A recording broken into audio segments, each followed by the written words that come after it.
Il était une fois, dans un gros monde magique, un roi qui s'appelait Maurice Disney. Il vivait dans la richesse tout en protégeant les habitants du monde magique.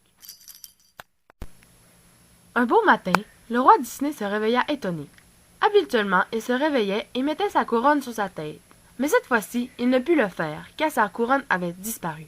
Ma couronne a été volée. Je suis persuadé que la méchante sorcière me l'a volée. Elle a toujours voulu mon trône. Le roi, maintenant en colère, demanda alors aux gardes de lui faire une liste des habitants les plus braves. En lisant la liste, 3 noms lui restèrent en tête.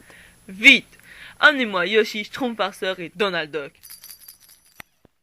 Pour commencer, le roi alla chercher le grand Yoshi à Gâteauville. Il s'empiffrait de gâteaux au chocolat. Le roi lui expliqua la situation et Yoshi accepta sans discuter. Le roi se dirigea ensuite vers la forêt aux champignons où habitaient tous les Schtroumpfs.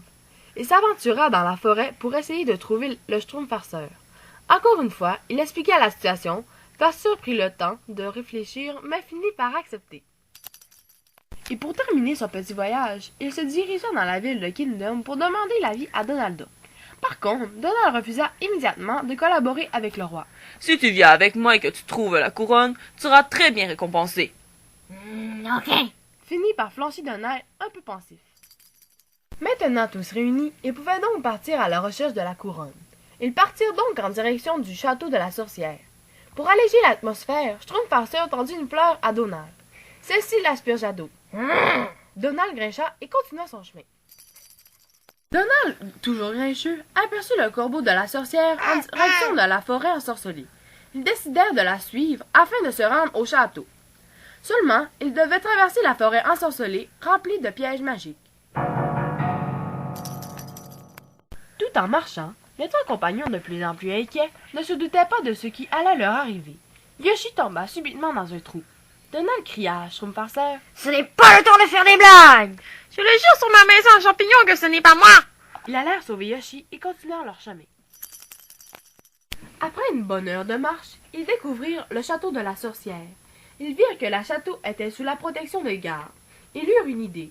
Pendant que Donald mordait les fesses des gardes, Schtroumpf donnait des cadeaux explosifs. Et Yoshi mangeait les gardes et les recrachait plus loin. C'est ainsi qu'ils réussirent à rentrer dans le château. Les 3 amis rentrèrent dans le château et l'explorèrent pour trouver la couronne. Ils virent la sorcière avec la couronne sur la tête. La sorcière les repéra et les attrapa, sauf Donald qui s'était enfui mort de trouille. La sorcière enferma les 2 prisonniers dans une cage et alla reprendre son sommeil. Donald décida d'aller secourir ses 2 coéquipiers pour être sûr de toucher à sa récompense. Il rentra dans le château, découvrit la clé, la vola et aida ses 2 amis. Ils allèrent tous ensemble récupérer la couronne dans la chambre de la sorcière, puisque celle-ci dormait toujours. Ils partirent à la course pour être sûrs de ne pas se faire attraper. 2 heures plus tard, ils arrivèrent enfin au château du roi où tout le monde les attendait pour fêter. Lorsque Donald Duck alla voir le roi pour avoir sa récompense, celui-ci lui donna beaucoup d'argent à lui et ses coéquipiers. Après la fête, les 3 héros entrèrent chacun dans leur village où ils vécurent heureux jusqu'à la fin des temps.